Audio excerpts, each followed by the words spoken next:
I've got some stuff going on at work, and I've got people out sick. And I actually had a girl, one of my receptionists actually had to go to the emergency room last night. She's going to be okay, but they're keeping her, and she's going to have surgery. So it's kind of thrown a little loop. And I almost canceled today, but we've had so many cancellations lately, and I feel just awful. And some of them have been because of what's going on with me, and some has been what's going on with some of the guests that I bring on. And so it's just been kind of a little bit of a whirlwind, and I apologize. I do try very hard to just kind of make sure that I'm here on time and what I'm doing, and it's just been kind of crazy. So I'm glad I didn't have to cancel. I managed to get here, and more importantly, my girl is okay, because she's just amazing and fabulous, and I'm happy about that. But I also have 2 people out sick and a bunch of people going back to school, so September's going to be interesting. But I want to talk to you guys about fleas, because it is something I think you have to fully understand. A flea, as cheesy as this is, to really get rid of fleas in your house, you have to fully understand the flea, become one with the flea. But also I want to talk to you about it, because I think that a lot of times what happens when you become somebody who is outspoken about stuff in the pet industry, sometimes people are afraid when it happens to us. So, and they don't want to talk about it. Like, oh my God, I can't tell anybody that it happened to me because I'm the expert. So I'm just going to tell you that one of the reasons I want to talk to you about this is because I just went through a bout of fleas pretty horrifically with my cats. And so I'm going to discuss what I did and why I did it. But really what I want to talk about here is I'm going to tell you a little bit about fleas you may not know. So we're going to learn some great, cool things about fleas so you kind of really understand what's going on. But I want to make sure you know that I am not just going to sit here and tell you to use a bunch of organic stuff. We're going to get deep into this a little bit. And but I also want you to know that I had a dog die from flea and tick stuff. So I'm also not going to be, yay, let's just put all the toxic stuff on our dogs and let's go about our day, or our cats. So I just think it's important that we understand all of it so that you can make the most informed decision for you, your home, and the situation that you're in. I will tell you that my dad's girlfriend, come to Florida, Yahoo. You're winning the fight. That's awesome. I think I won the fight, so I'm really happy about that. But it took a lot, because I did not use any flea or tick stuff on any of my animals. There were moments where I thought, okay, well, maybe I'm going to do it a little bit. So a couple of things I want you to know is, for example, every situation is going to be different. So I don't want you to walk away from this with stress. Every single situation is going to be different. And I'll give you an example. My dad's girlfriend is now just in the beginning stages of a flea problem that she didn't realize was going on, and sent me a picture of her dog. And I knew right away it had to be fleas. And my dad's girlfriend is pretty much bedridden. She cannot leave the house. They can't go stay in a hotel. They can't leave the house for 4 hours, and 4 hours wouldn't be enough, which you're going to learn from me when we talk about flea bombs. She can't leave. She can't go anywhere. And so there is a possibility that she's going to have to use some flea stuff. So we're going to talk a little bit about that. So we'll talk a little bit about all of them. Dee's asking about Comfortis. So you want to make sure that whatever you're using does not have the isoxazoline, which I'm sure I pronounced that wrong. Dr. Morgan could correct me on it. She says it so well. But you want to make sure, if you are using a flea product, since we're going to jump into it and someone's going to ask me about Comfortis. So Dee is asking me about Comfortis. I don't want to just say somebody. You want to make sure whatever you're using, if you do have to go down that route, that it doesn't have the isoxazoline in it, because that is the most toxic. That's the one that we know causes seizures. So we want to make sure it doesn't have that in it. I will tell you from experience, especially, I've seen it mostly happen in cats, where you put the topical on them. I've seen so many burns on kitties that it's shocking how bad it is. I actually sat on a case a few years ago. I sat on a case a while back as an expert witness to what I believe, and even though I wasn't in that room, It wasn't disputed, so I think I was right. A case where somebody had put the flea and tick stuff right between the eyes on the cat, and it burned the cat really severely, ended up with really bad chemical burns. Ultimately, the cat died. But you want to be really careful with both the topical. A lot of times people think that the topical is safer because it's not being ingested, but it is. It is actually, it's soaking into the skin and it burns pretty bad. So you want to be really careful about that. So a couple of things before we get too far into, the nitty gritty, the down and dirty, what to use and what not to use. I want to just tell you guys a little bit about the flea. So the flea can lay up to 2,000 eggs and 50 a day. One adult flea, female flea, can lay up to 50 eggs a day. What's also kind of interesting is how high they can jump. That doesn't help you with what we're going to be talking about, but a flea can jump up to 2 feet. One thing I think is interesting too, a lot of people don't realize this, but fleas don't really jump from one host to another host. They're not like, hey, this condo sucks, I'm going to move over to this condo. They pretty much will stay where there's a food source. So if you have one cat, they'll stay. But when they lay the eggs fall into the carpet, and then immediately those little baby fleas are going to try to find a host. They need to get to food quite quickly. So just sometimes people will tell me, oh, I went for a walk with my friend's dog and I think he had fleas. And because we do that, right? As parents, we like to, it's never our kid's fault. It's always the other kid, the kid down the street. Like when Johnny starts cussing, they're like, oh, well, little Johnny never cussed, but he hung out with the little boy down the street and now he's cussing. Same thing happens with animals and fleas. Oh, I went for a walk with my friend's dog and yeah, for sure. I think her dog had fleas and he gave them to my dog.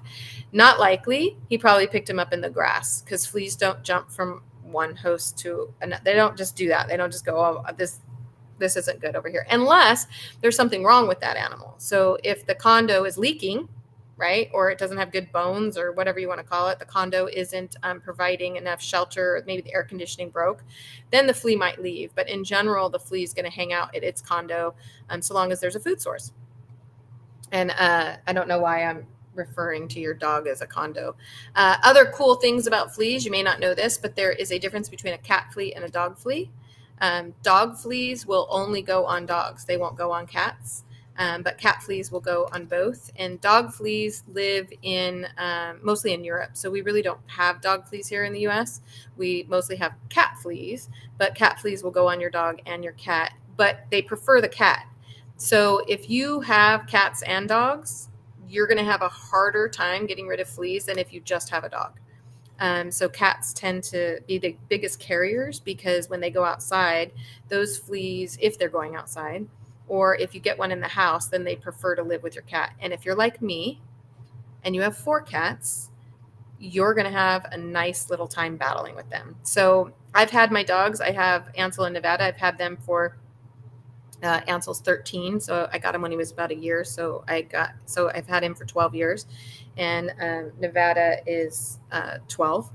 And I've never, ever had a flea problem until I got the cats. So here I am. My husband would say, oh, sure, you're just blaming the cats. No, I'm blaming the cats because the cat flea is the problem. And while they will go on my dog, they prefer to be with your cat. So it becomes a huge problem. Yeah, there is a difference between a dog flea and a cat flea. And if you have both, your cat is your problem. That's where those fleas want to be. They want to be on that cat. They prefer it. So most of the time, if somebody has both, they can't figure out because the cat never goes outside, but my dogs do go outside. So there's a good chance. And I have possums and I'm sure rats in my backyard. I have a pond and all sorts of bushes and stuff. So my dogs go out there, probably came in one time, brought a flea. She had babies and boom, within one day, I could have 50 fleas in my house in one day, 50 little baby fleas that I don't even know exist. So how long can a flea live without any food, right? 2 weeks.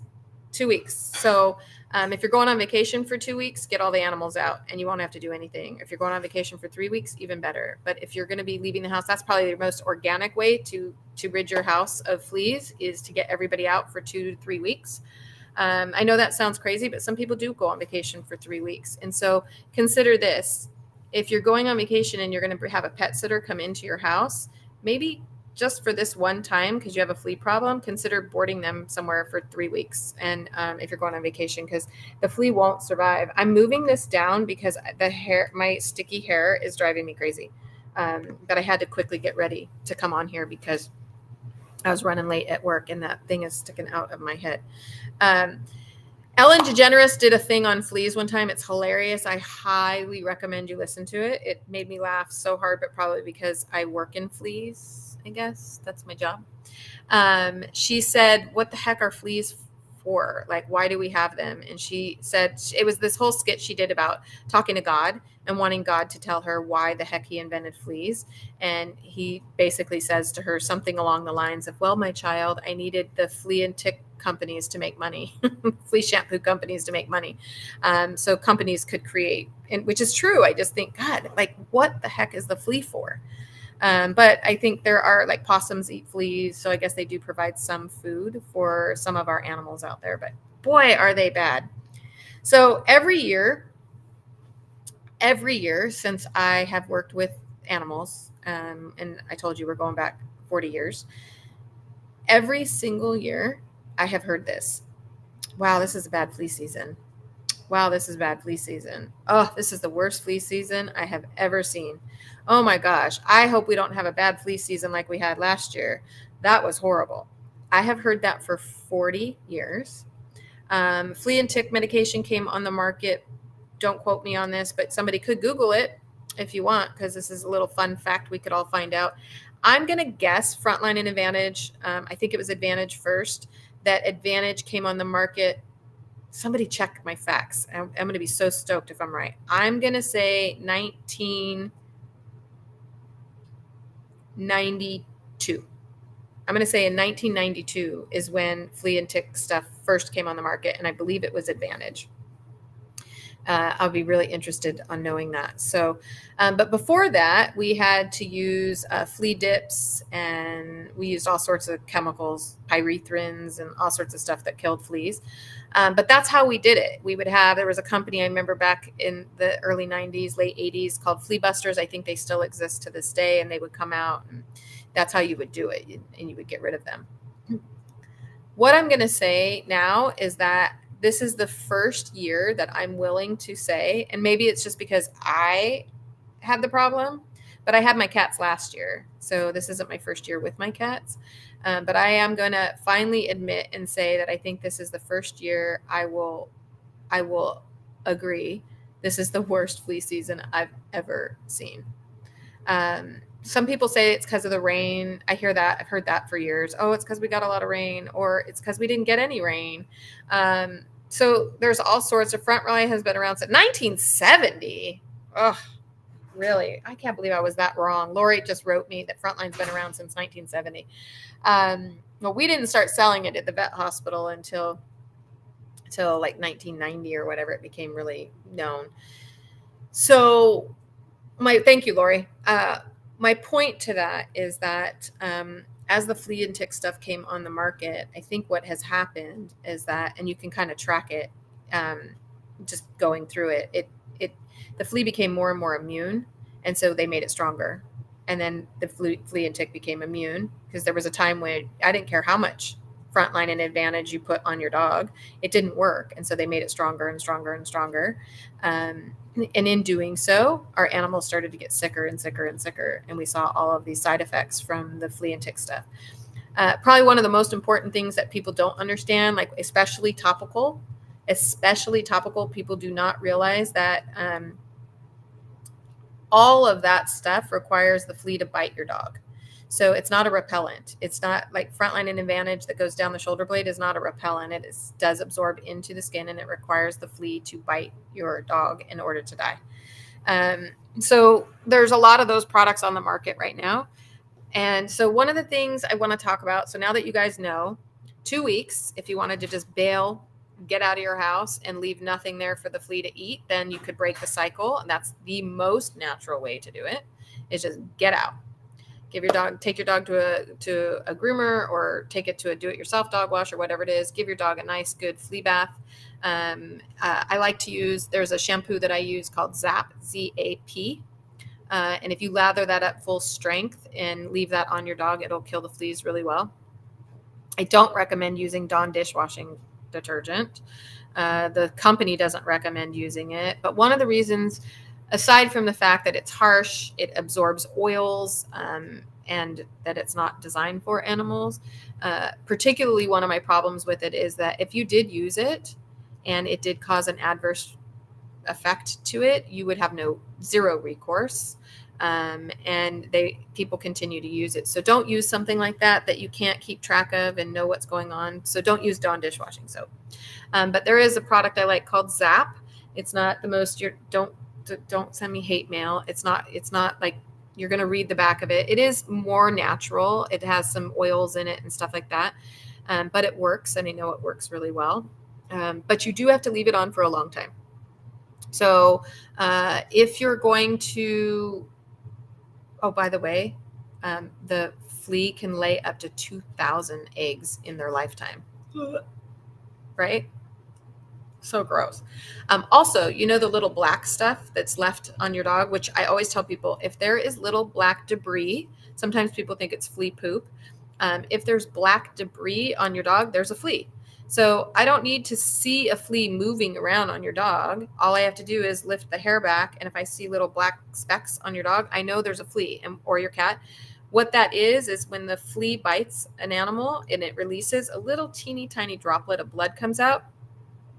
And that blood droplet, and the reason why I know it's blood is because when we put dogs in the tub, or even cats in the tub that have an infestation, and by the way, I consider an infestation anything more than 10 fleas. So if I have an infestation and I put a dog in the tub and I just run the water down their back, the water will just completely run red. It's just blood. I can smell it. It smells like copper. I can smell, if a dog comes into my shop, this is how weird I am. I mean, weird. A dog can come into my shop and I don't put a hand on it and I can smell if it has fleas. Isn't that weird? That's so weird. And the owners will look at me like I am absolutely nuts. And I'm like, oh, like they'll say, oh, she's scratching or whatever. I'm like, oh, I think she has fleas. No, she doesn't have any fleas. And I'm like, I think she has fleas. And how do you know that? I'm like, I can smell it. You can smell the flea? No, I can smell the blood. And there's a lot of it. And it takes a lot. I can't smell one flea. If your dog has one flea, I won't know. But if your dog has like 10, 15 fleas on it, I can smell it. It smells coppery. But that's that little black stuff. So if you can't find the fleas, just look for the little black stuff. If you have a cat, the place you want to look for your cat is right along the eyes. And if you just take your fingernail and you go like that along that rim of the eye, and for all you cat people, they're little Gwen, if you're watching this right now, I'm calling you out right now. Gwen she's allergic to cats. So Gwen works for me. I love her so much. But she came in and she said that there was a cat that had like no hair between his ear, like the ear, right there. You know what I'm talking about? I wish one of my cats would come here right now. And she's like, I don't know what's wrong with him. He's like bald right there in front of his ear. But, anyway, so I kind of giggled at her and I was like, no. But if you take your fingers right here along the rim of the eye and you pay really close attention, if there are a lot of fleas or even one flea, you'll watch it run. It'll run through that little opening where there's no hair right there. And then it'll go up into the head. If you have a cat, the fleas on cats love to go right between the eyes. They like to go along the rim of their eye. And then you'll find them up here around their neck in this area right in here.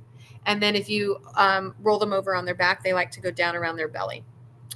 Dogs, it's very different. Now, if you have a dog who's really infested, you can find them anywhere. Don't hold me to this, but I'm just telling you the best places to look for fleas. On your dog, it's their rump. It's right above their tail area, their back. right above their tail area. That is like one of the most favorite spots for fleas to hang out for dogs. But of course, they can go anywhere. It really just depends on where they find the food source the most. You also can find out, for me, I found out I have 4 cats, and they all they pretty much all like the fleas were going right here in between their eyes. But one of my cats, the fleas really, really liked her belly more than anything. It just must be to do with their flea source, the blood source, and where it's the richest or something. Uh, so know that's where you're going to look for your fleas, and get a flea comb if you want. Make sure that when you do that, you have like a little plastic bag that you're going to be on. Fleas can jump up to 2 feet high. So, ew, gross. That's gross too, but up to 2 feet high. So you want to make sure that you're in an area where if you're going to do flea combing, because if you are flea combing, those eggs are going to be falling off. So, and you may not even see them. So you want to make sure that you're you might even, as weird as this is, it may be beneficial if this, right now I'm just talking about all the things you can do 100% naturally. And some people have the time, the resources, the motivation, the will, the staying power, because it's not going to happen overnight. And I did it, and I have a client right now who is doing it. She has 4 cats, and she is adamant about not putting anything on her cats as well. And so we're working through it, but it is a process. And then we're going to talk a little bit about using some of the stronger stuff in the event that I told you in the beginning of this, that my dad's girlfriend cannot leave the house. So ideally what I like to see done is that you bomb the house 3 times in a row. So day 1, day 2, day 3. That's the ideal way to do it, because a lot of times there's like a leftover one. And so the best thing is to take your cats out of the house and yourself out of the house. Some people can do it where they just do 4 hours at a time. So you just go take your cat into daycare, have them bathe the cat, do all of that kind of stuff. It's probably better to leave the cats there and just leave them there. But in the event, for financial reasons, if you don't have someone like me that will let you leave them there for free while we're doing the dip stuff, you could do a daycare thing. But the problem with that is every time they go back into the house, they run the risk of getting the fleas again, and then the groomer would have to bathe them again. This is the most natural way to do this. So get your cats and yourself out of the house and bomb the house. I know that's toxic. I'm not saying that bomb is not toxic. I'm saying that if fleas can carry a couple of things for you. You could get sick from fleas. It's rare. I don't want to scare you guys. I know that a lot of places want to scare you, but it is rare, but you could get sick from fleas. But tapeworm is the most common thing that comes from fleas. I can tell you that my husband, who you all know is the crazy cat lady, he checks their poop constantly. He has to clean out all the litter boxes, and I've told him, look for tapeworms. So we just went through a really bad bout of fleas. I'm telling you, we went to Yosemite. We were in Yosemite for, I think, 6 days, and we had my father-in-law come here and set off a bomb every single day while we were gone. And then I took my cats down to the cat hotel, and we just kept setting those bombs off. I didn't care because I just wanted it done. So he came in and he did it. So we had a lot of fleas. I mean, it happened. I told you, those little suckers can hatch and lay 50 eggs a day. So if I wasn't paying attention, which I wasn't in the beginning of the summer, which I'm so mad at myself, I just never had this problem with the dogs. So anyway, so I had to make sure that I stayed on it, and I did it. But how quick that happened, and it was like, boom, all of a sudden my cats had so many fleas. So getting your animals out of the house and bombing the house, in my opinion, is the most effective, safe way. Well, the most effective, safe way is what I told you in the beginning, which is you've got a 2-week period that those fleas can't survive without a host. So I would take that all the way up to probably 3 weeks, just to be careful. But that is another way you could do it, is just get everybody out of the house so there's no host. That's one way. The other way is to get the animals out of the house for 2 or 3 days and go stay in a hotel and bomb the house, and then just go there at lunchtime and bomb it again, and then go there at lunchtime and bomb it again. Even the bombs, I mean, I used different bombs when I was doing it. I used a whole bunch of different bombs because some of them say they kill eggs, but Tim and I went through it for a while before I finally went to Yosemite and did it. So we had to put those bombs off, but a lot of them say they kill eggs and they don't. So you got to be really careful with that. And then after, of course, after you bomb the house, you got to be really careful what your pets are eating, what they're touching, what they're lit, because they clean themselves constantly, right? So if they're, laying on things, so it can be a little bit of a problem. So um, we haven't had this problem yet, but I know I will. Okay, well, um, won't have the problem yet. Be really careful, guys. I know I learned my lesson. So one of the things about fleas is that, especially in Southern California, there's different parts of the country that probably don't have fleas. Fleas have a very specific temperature they're like. So there's certain parts of the country, if you've ever lived in those parts of the country, you may be like, what the hell? We don't have fleas here. Yeah, if it's too hot and it's too cold, like Arizona, a lot of times, like my sister doesn't have a flea problem. Like it depends on where you live in Arizona, but there's certain parts of the country that they just don't have the flea problems. But in Southern California, for example, we have such random weather. Like it's just super hot and not too humid, because I know they don't love humidity too much. They have a perfect temperature that works for them. The big hurricane that we had out here actually was helpful for us, because they also don't like when it's rain and too humid, and it was really humid. So that was helpful for people in the wintertime. So and wherever you live in the country, if you know that you have a flea problem in your part of the country, you want to make sure that this doesn't matter whether it's summer, spring, winter, or fall. If it's, like I said, or I may not have told you guys this, flea eggs can lay dormant. That's why we have such a hard time with it. They can lay dormant for a really long time. Someone could Google that for me. I don't know what it is, but I want to say it's like a month or two, like that they're there and they're just waiting to that perfect opportunity to just spark up and live. I love Wonderside. Wonderside is amazing. I really, really like it. A lot of times I will mix Wonderside with Zap shampoo. If I have a really bad problem, I will mix a little bit of Wonderside with the Zap shampoo, especially if I know that somebody is really, really trying and we're just trying to do everything we can. I want to be super diligent. With cats, it can be really, really hard. So one of the tips I will tell you, if you're bathing your cats at home or you're going to your groomer, take the Zap shampoo and put it on a Q-tip. And this is the very first thing you're going to do when you're bathing your cats and your dogs. It's the number one thing you're going to do. You're going to take your animal, you're going to put him in the tub.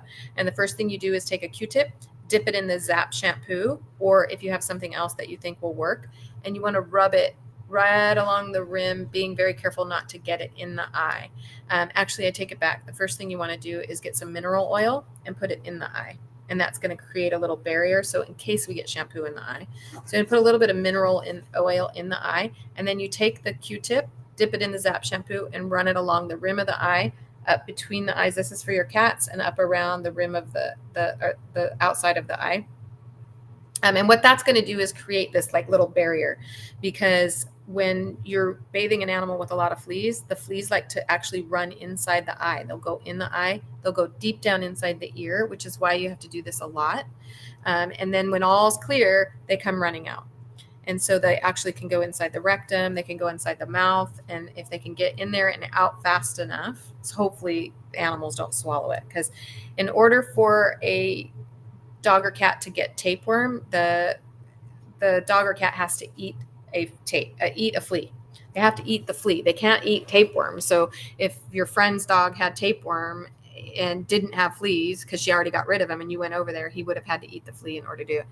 Horrible humidity and horrible flea issues here. Rain. That's interesting. It also goes in line with one of the things that I think is happening. So it didn't used to be that way. It used to be that if it was too humid, I think that the reason why we're having the big horrible, I had mentioned in the beginning in this about having like, now I lost my train of thought about how everybody would say, oh, worst flea season ever. And I was just like, this is the same flea season we've always had. But now I think that all the flea and tick medication, which that aligns with what I was trying to say earlier, I think all of the flea and tick medication and the heartworm medication, all the stuff that take it back, all the flea stuff we're doing is creating super fleas. Like they're just becoming immune to it and they're like living everywhere. And pretty soon, if we don't get this under control, I swear they're going to take over this planet. We're not going to be able to get away from it. Everything we give our animals will just kill them and the fleas. So I don't know what the answer is. It's kind of like the antibiotics, right? We just kept killing off all these bacteria, and now we have antibiotic resistant bacteria. Well, I think we have flea and tick resistant fleas. And now apparently humidity, because it honestly, it used to be that people would tell me, oh, we don't have fleas in Florida, we don't have fleas in the South, or it's too humid here, or it's too dry here. But I guess we're just having them everywhere. So it's kind of a bummer. But I also think it's the reason why some of the natural stuff isn't working, right? So we talk about like Wondercide, which I do love. But we talk about all of the natural stuff. It used to be I could use cedar oil. Done.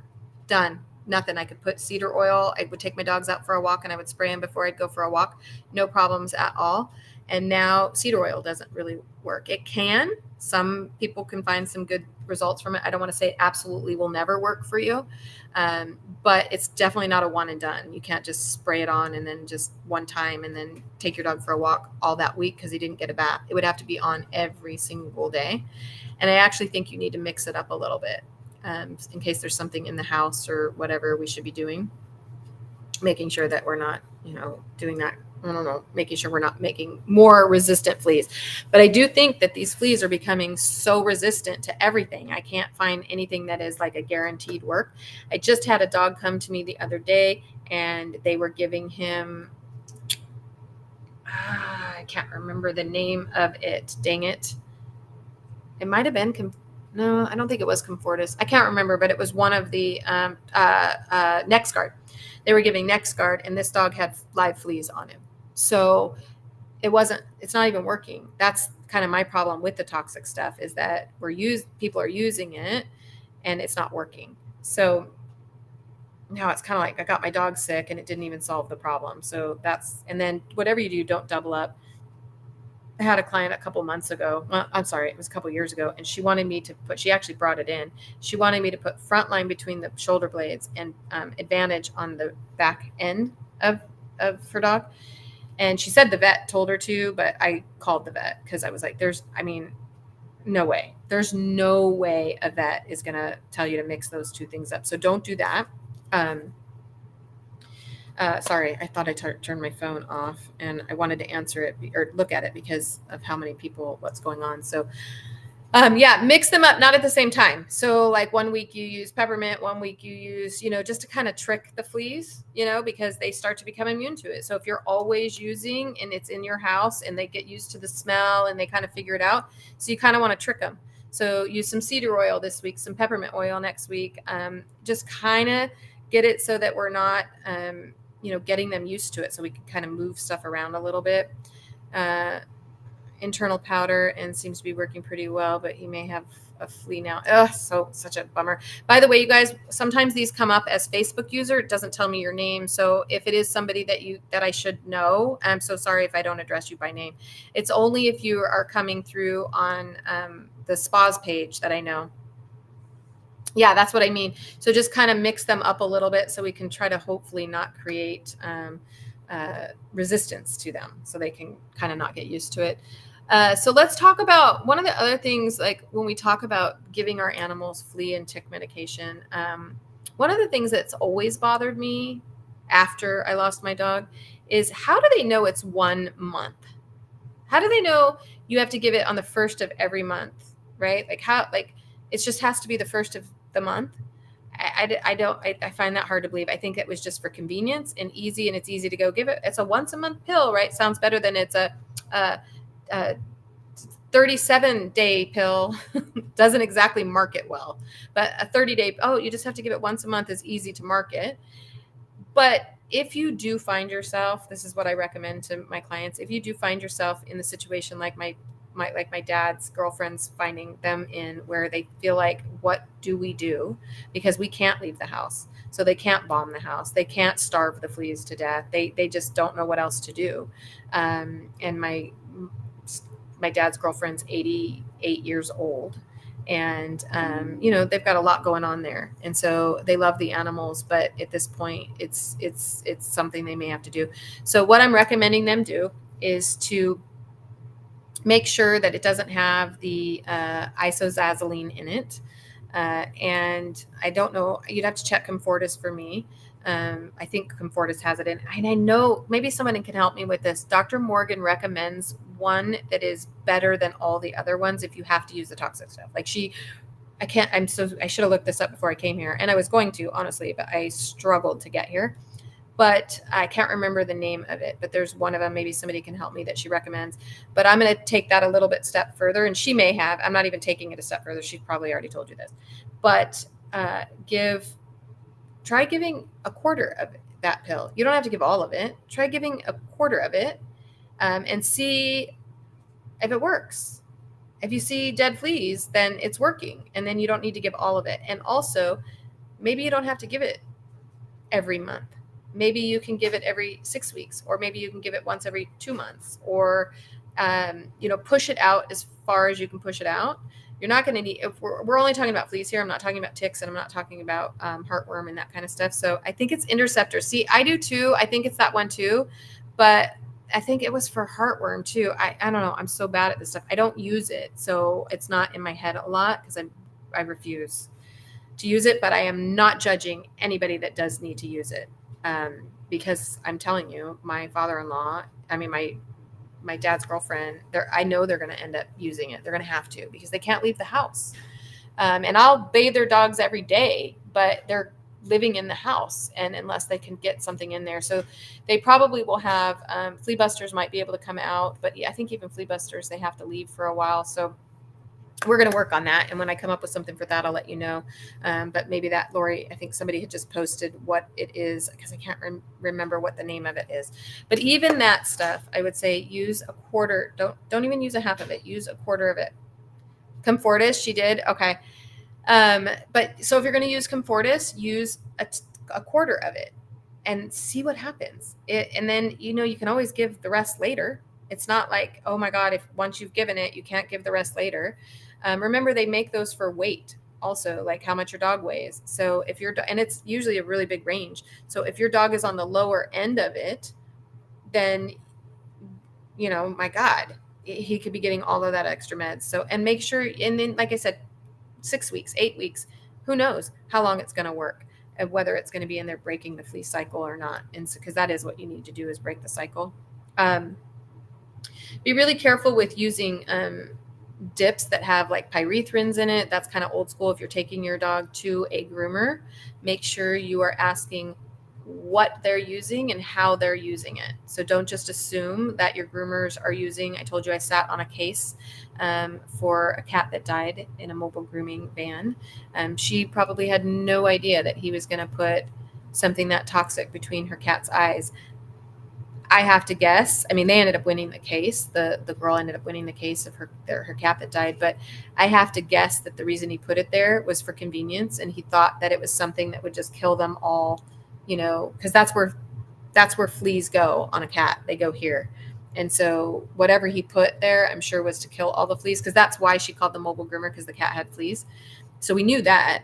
And then the burn mark was all from here all the way down. It was just horrific. And like I said, the cat died. But I'm thinking that's why he did that, thinking that, but I don't know what got me off of that.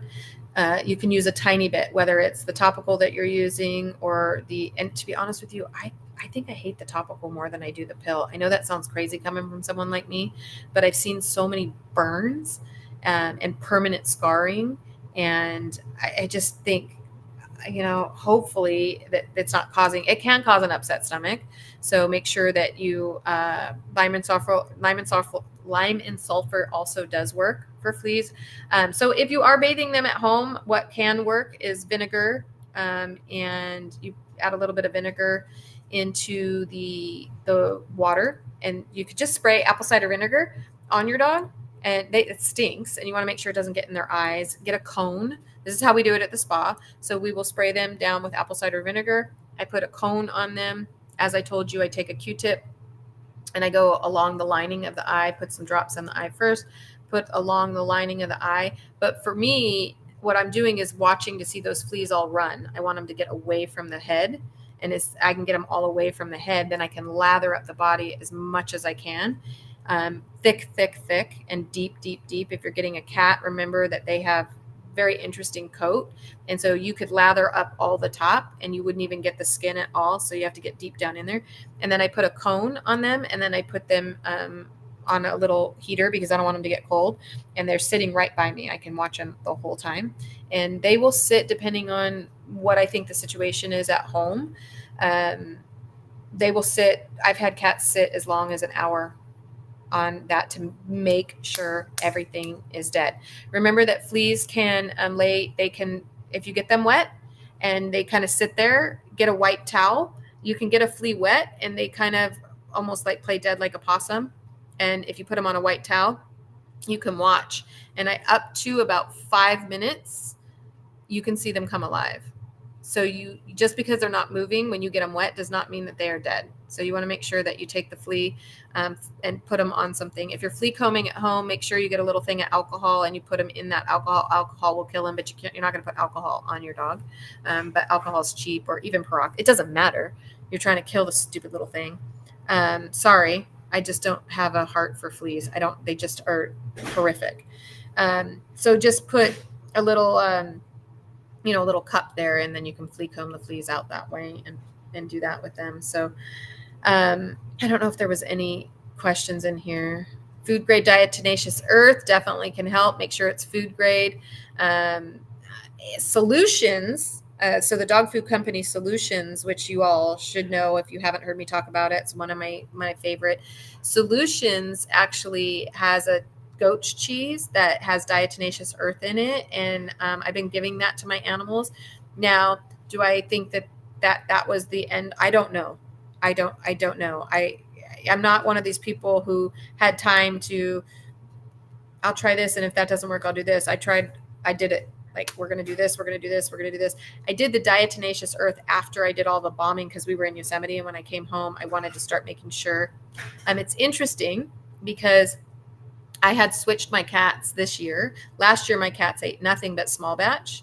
And this is not for or against either one of these foods because I still feed them both. But what's interesting is last year, I only fed my cats small batch. And small batch puts garlic in their food. And this year, I started giving them a company called RAR that doesn't have garlic in there. And I wonder, oh my God, was that the difference? Was that what caused the problem? So garlic, absolutely. I do know that garlic can absolutely help. However, garlic can also cause some dogs to have the runs, and cats. So you want to always pay close attention. I had a guy come into work today, and he's fabulous. His name's Keith. And he was talking about all the things he wants to give his animals. And what do I think about this? And what do I think about that? And what do I think about this? And I said, I'm kind of one of these people that likes to take things away more than I like to give. So when an animal is struggling and things are happening, I'm a minimalist, I guess you could say. So I like to look at what we're doing and stop it instead of look at what we're not doing and add it. That's a big part of it. However, in this case, the garlic is something I'm going to pay close attention to now going forward. Is that what happened? Did I take the garlic away and that caused the flea problem? I don't know. But I love small batch because it has the garlic in it for me, because I hate to chop up garlic. Oh, by the way, if you guys are doing garlic, you guys want a little tip? Okay, you're going to love me after this. I'm just going to say you are going to be in shock. Please try this. This is the challenge for your garlic. I told my husband about this and he thought I was crazy. And I said, no, stop chopping garlic. So you know how you have to peel the garlic off? You have to get the I don't know, I'm not a chef. The skin, is it called the skin? The whatever it is. Get 2 metal bowls. You are gonna love me for this. Get 2 metal bowls, those big like mixing bowls, the metal bowls. Put your garlic in there. Don't touch it. Don't take the skin. I don't know if it's called the skin, but don't take the skin off. Don't do anything. Just put your garlic in there. And then put the 2 bowls together and then shake it. Shake it. It's going to be really loud. So just don't wake your baby. If you have a baby, don't do this because it's really loud. And the little garlic cloves are going to jump all over. Oh my God, Holly, really? It gets all over. I don't really mind. I'll be careful. It's the peeling of the garlic that I hate. And so then I found this trick and it is amazing. So you take your garlic, you put it between those 2 metal bowls and you just shake it like probably for, I don't know, 2 minutes, maybe tops. And then when you open it up, all that paper is off. I'm not kidding. All the paper will be off. And then you just are left with your little piece of garlic that you can cut up. It's amazing. You don't have to peel all that stuff off anymore. It's pretty amazing. So try that trick and let me know. I'm curious how many people, it works every time. So I know it'll work. You just have to you can only use metal bowls. You can't use glass or plastic or anything like that. It has to be the metal. I don't know why it works, but it does. It is a little weird, I have to say. I don't know. You like peeling it. It gets in my fingers. But some people love the smell of garlic. I'm not a big fan of it. But garlic absolutely can work for keeping fleas off of your dogs and your cats, and you can give it to them. You just want to Google it. You roll it, and it takes the paper off. I just, these 2 metal bowls work so fast, and it's so crazy, but I haven't seen the silicone thing. But anyway, garlic works absolutely to keep the fleas off of your animals, so long as you do it before it's a problem. Like I already messed up. I already wasn't paying attention at the beginning of the heat that we started having here out in California. And before I knew it, I had a problem, and thank God it got it taken care of, and it's all gone and whatever. So, I'm sending, oh, you won. Oh, both Case and PB eat small batch, so maybe that's why we've never had fleas. It's possible. I'm really, especially now, it is a bad, I never would agree that there was bad seasons until now. And I do think it's because we are creating, I mean, look at now that stuff stays in their system for 6 months. I think there's a pill now you can give your dog and it stays in their system for 6 months. There's no takey backies. That's what my husband always says. No takey backies. Once you give that pill, if your animal's sick, there's no takey backies. You can't, I mean, maybe if you get lucky, they vomit it right away, and then you just realize you're not going to give it to them. But you can't take it back. It's running around in their system for months on end. It's crazy. Hey, Jay. So anyway, I wanted to make sure we add garlic to the homemade cook. Awesome. And never had fleas since home cooked. Yeah, see, I just blew it. I spy a crazy cat lady. Oh my gosh, that's the game we should play. Who do you spy? That's awesome. That's so funny. I can't wait, since you guys are here, I cannot wait for you guys to see what the 2 crazy cat ladies are planning for the Thriving Pet Expo. I cannot wait. I can't wait myself because I'm so excited to see it, but it's going to be amazing. The stuff that they have planned, 2 days of so much fun. I was talking to Lori. We were just talking about Thriving Pet Expo, and I said, let's do something where people realize, like, they think, oh, it's 2 whole days of education. It's really 2 whole days of an amazing amount of fun, great food, great friends, great people to be around. But more, I think, God, it's just 1 weekend, and we will take care of your animals for their life. We will give you enough information, enough of whatever you need in order to really get these animals 1 weekend, 2 days. For the rest of your animal's life, you will have every bit of the knowledge that you need in order to do the right thing. We have everything covered. Everything from going to emergency rooms, to their dental care, to their nutrition, to their nervous system, to their gut. Everything is covered. So it's going to just be amazing. Right before the expo. I know Dee's not going to be able to make it because she's going to be home with her baby. Of course, you're talking to the people who understand that the most. Holly, if you I can't wait. I don't know who was on here. Was it Jay? Jay is on here. So, meet Holly. She's the single crazy cat lady. The one and only cat lady. They're the 2, then you're the 1, Holly.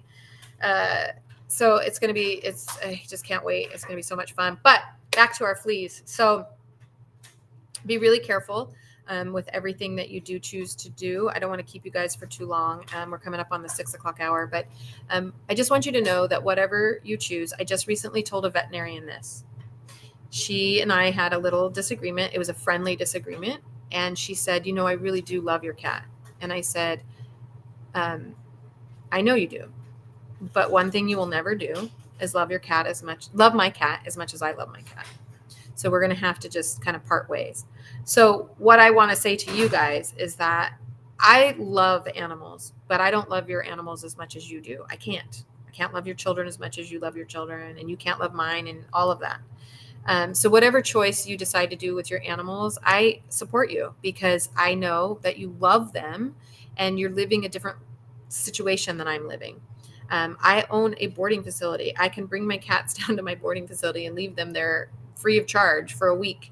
And I can bathe them every day, and I can do all of this stuff. And I can try this new thing because somebody gave it to me maybe for free to try. And there's all sorts of stuff that I can do. So I am not you, and I am not judging you. I'm trying to give you guys all of the information that you're using and be aware of it so that you know what to look for, signs to look for. So just keep that in mind.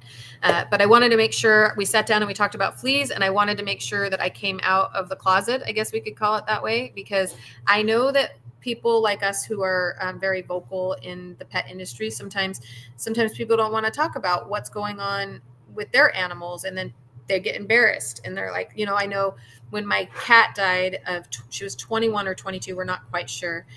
She died of kidney failure. And I remember my first thought was, oh my God, I don't want to tell anybody. I mean, that's the one thing I talk about all the time is how to prevent kidney failure. And then my own cat dies from it.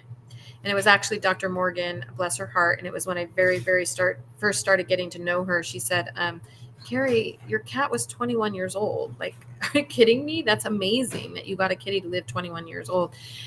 So it's just, I wanted to come out and tell you, the dog and cat pet life coach, had a flea problem in my house, and it was bad, and I had to deal with it. And this is how I dealt with it. So I bombed my house every day for 4 days. I got out of the house. I flea bathed my cats about 4 times. In that period, I was getting them constantly bathed and checked. So after I bathed every animal that I bathe for fleas, I check with a blow dryer so I can spread that hair out very carefully. And I check to make sure that everything is either dead, or if I find a live one on them, I can get them off of them right away. I didn't use anything toxic on my animals. I told you, Zap flea shampoo. The 2 crazy cat ladies, since they're here, they also have products that you can use that are fabulous that I did use. So those are things that you can do to try to naturally get rid of them. As we learned, you could also go on vacation for 2 weeks. That's the best way, right? I'd go a little bit longer just to be sure. Fleas need at least that long. They can't live longer than 2 weeks without a host. So that's the other way out. All right, guys. Hi, Apple the Golden. Apple the Golden is here, guys. She's actually going to be at the Thriving Pet Expo. So if you want to meet the uber famous Apple the Golden, I would make sure that you're at that event too. I'm just going back through some of the questions in case I missed anything. I didn't want to miss anything. So if you guys were listening, no cheating. How high can a flea jump?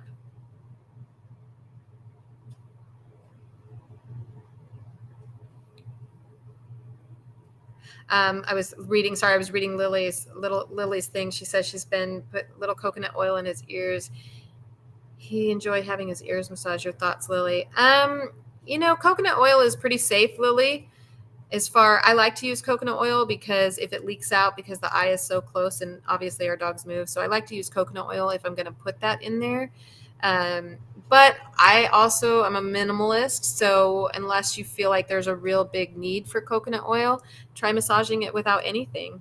I mean, maybe he just likes the attention. Maybe it's not necessarily the coconut oil, because we do know that coconut oil and liquid and keeping things moist in the ear sometimes can cause some problems. So I would be really, really careful with using anything too much. I like coconut oil.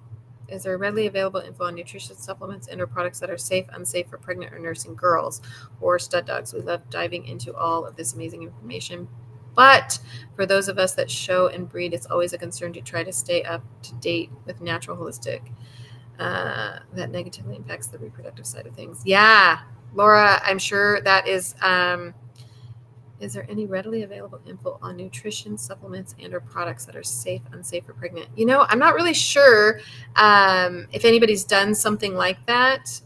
What I would do is just, if you find a supplement that you're interested in, I would just double check it, whether it's safe, for those kind of things.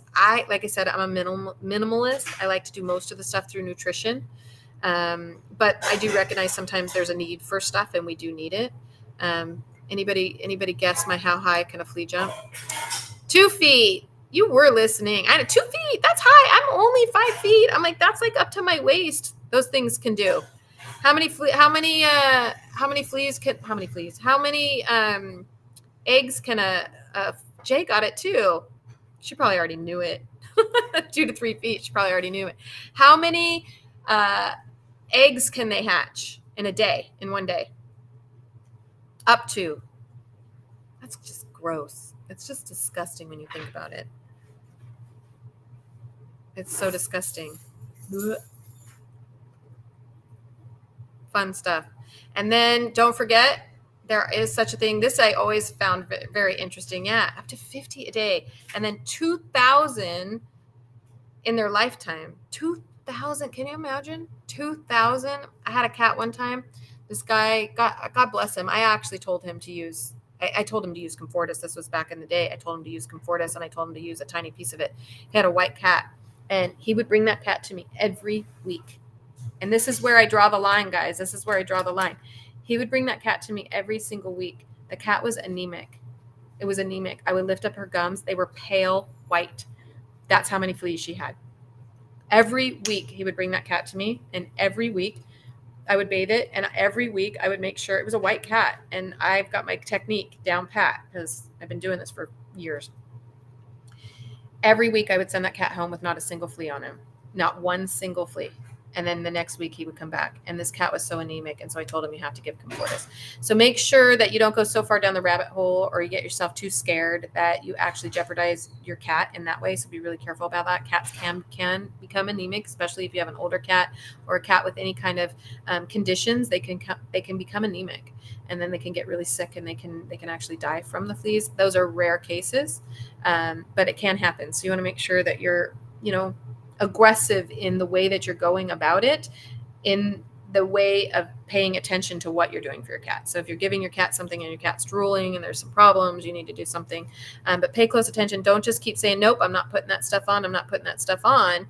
And meanwhile, your cat's over there, his gums are turning pale and things are happening, and he's got tapeworm and all that kind of stuff. You don't want to do that either. There are lesser of the evils, and you can use less of the lesser of the evils. I was like, can I say this? I can say it. Yeah. Lesser of the lesser evils. That's what I would recommend. All right, guys.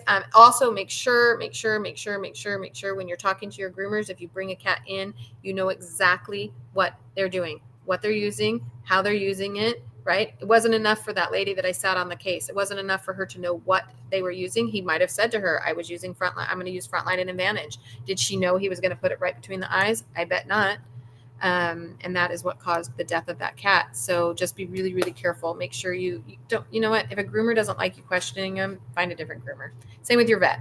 So if somebody wants to know what I'm using, I'll tell you exactly what I'm using, how I'm using it, when I'm using it, all of those kind of things. So, all right, guys, I hope this was super helpful for you. Next week, I'm actually going to talk to you guys about coyote safety. Because I know that may not affect everybody on all parts of the country, but I want to talk to you about coyote safety and making sure that your pets are safe from coyotes. I'm going to teach you how to respond to the coyote and what to do when you're out walking and what to do if they're in your backyard and what to do to keep your pets, so that they can still enjoy the outdoors and you can enjoy the outdoors without your pets getting killed. And this comes from a lot of my clients being face-to-face with coyotes. So I just had a talk with someone this morning. I almost switched this talk to be about this because of my talk this morning with a lady and a coyote encounter. Coyote actually stalked her. And so we're going to talk about coyotes next week. Next Wednesday. We're going to talk about that because Monday's going to be Rita Hogan, guys. Lori's reminding me right now. God bless Lori. Yeah, so Monday, Rita Hogan's going to come on. She's going to announce her topic for the Thriving Pet Expo. So you can learn all about what Rita Hogan's going to be talking about. I'm super excited about it. And so that's Monday night. We're going to be talking with Rita Hogan. And then Wednesday night, we'll talk about coyote safety, how to protect yourself from protect you and your dogs from the coyotes. Don't just think that can never happen to you. trust me, don't think it can never happen to you. If you live in an area where there's coyotes, please join me. Who knows? You may save your dog or someone else's dog with some of the information that I can provide to you. If you're worried about it ahead of time, you don't have to wait till next Wednesday. Just send me an email and I'll give you some tips. If you can't wait till next Wednesday, I would be horrified if something happened to a dog and then they were like, oh my God, if I was waiting for Wednesday. So if you are in coyote world and you want to know a little bit more, I don't want to keep anybody too late. Just send me an email. I'll give you, it's not like I'm trying to hoard it so that you can come on Wednesday. It's just valuable information that we need to dive in deep to. We'll probably learn a little bit about coyotes. So anyway, give me email if you want to have that. Otherwise, I will see you guys Monday to talk with she might as well be a doctor. She's so darn brilliant. Not that you have to be a doctor to be brilliant, but she is brilliant. We're going to be talking with Rita Hogan on Monday. She's going to announce her topic. We're going to be talking about Thriving Pet Expo. So you can get some more information from us. That is coming up so quick. I cannot believe it. And then Wednesday, I will talk to you guys about coyote safety. So I hope this helped you guys with the flea issues that you're dealing with. Please be careful out there. Be smart. Get all of the information that you can. By the way, I really quickly want to talk about the Two Crazy Cat Ladies website. If you go to their website and you have something wrong with your cat or your dog or whatever, the Spaw does it too, but I got to say they did such a fabulous job with it. I'm so impressed. The Spaw has it too, where you can put in what your problem is. But this, you can like put in your symptoms. They just did such a lovely job on this website. And I just want to give them kudos because it is going to take all of us working together to make sure. And that is nothing about bad against my website. I feel bad because Lori did my website, so I'm nothing against the website we did, but I do want to direct you guys, if you have cats and you have some very specific questions about your cats, make sure you check out the Two Crazy Cat Ladies website. It's pretty amazing. And I know that they care so much about the products that they do. So check out, they have some good flea stuff there. So you can check that out. All right, guys, I am going to let you guys go. So you guys have a wonderful evening. I'll see you next Monday or Wednesday. Have a good night. Bye, everybody. Lori, thank you so much for helping me put this together because she's techie and I'm not, and she's fabulous and I have a hard time. So, all right, everybody, take care. Bye, everyone.